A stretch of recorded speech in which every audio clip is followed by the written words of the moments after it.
Let's get some analysis now from the executive director of the Balkan Forum, Astrit Istrefi, who joins me live from Pristina as well. Thank you so much for being with us on the program today. What's your analysis of the latest escalation that we're seeing between Serbians and Kosovars? And can we see the EU or NATO play an active role in diffusing these tensions? The truth is that European Union and NATO have been playing an important role in diffusing the tension between Kosovo and Serbia, not only recently, but constantly since the end of the war in Kosovo. What's happening right now is that, at least in the last couple of months, one thing that we know, but we didn't see in totality, is that there is a plan on how to successfully conclude the dialogue between Kosovo and Serbia that started in 2011. The more support that is for there is for that, the more tensions flare up. And I think it's because the reality on the ground will dictate sort of the terms of what the final legal binding agreement between Kosovo and Serbia will be. So I think it's part of that scenario that whoever has a better grasp in the north will be in a position to better dictate the terms of an agreement, which I'm hopeful that is going to happen soon, but not necessarily a final legal binding agreement, but I think it will be incremental kind of agreements taking place between now, and I think it should be seen as a long-term sort of investment.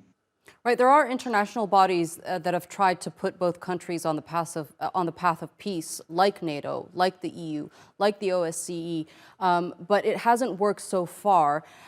What do Kosovars think about their efforts, the efforts that have been conducted by the EU compared to the efforts that we've seen by, for example, NATO? Well, I mean, for the Kosovars, it's quite clear. I think we tend to forget that the reality in the Western Balkans has changed, and there was an end to that. What used to be called Yugoslavia. There was a dissolution of Yugoslavia. Kosovo was the last or the first kind of country to basically call for freedom, for democracy, for equality, those times. And I think it was the last one that contributed to dissolution. So Yugoslavia does not exist anymore. It's a new reality. Kosovo is an independent state recognized by more than half UN member states, all but 5 European Union member states. And so Kosovars see this situation, or the progress that Kosovo is making in terms of reaching its aspiration of Euro-Atlantic integration, that is not going to be a plain field, that is going to be a bumpy road. But in any case, there is a determination that that will be the end goal for Kosovo. It is the end goal, but do you think that tensions like the one we're seeing happen currently brings them a step back, farther away from its accession to the EU? It's true that for the time being, it's a step back, not only in terms of EU and NATO integration. I think not only for Kosovo, but for Serbia as there. At least for Serbia is clear. The EU integration is something that they aspire, but not NATO integration.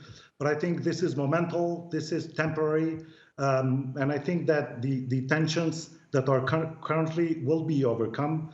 The involvement as such of the High Representative, Mr. Borrell, then of Mr. Lajčák, who is the EU Special Representative for Kosovo-Serbia dialogue, and then the advisors to President Macron and Chancellor Scholz. including the U.S. envoy for the Balkans, Mr. Gabriel Escobar, is a signal that there is going to be an agreement reached very soon, maybe not necessarily a legal binding agreement as we expect that to be, but that at least an agreement on the plan forward. And there is a plan today. There is a plan that has a clear goal on what has to be done, when has to be done to kind of resolve the dispute between the two countries. All right, the Executive Director of the Balkan Forum, Astrit Istrefi, thank you so much for joining us here on the NewsHour and sharing that analysis with us.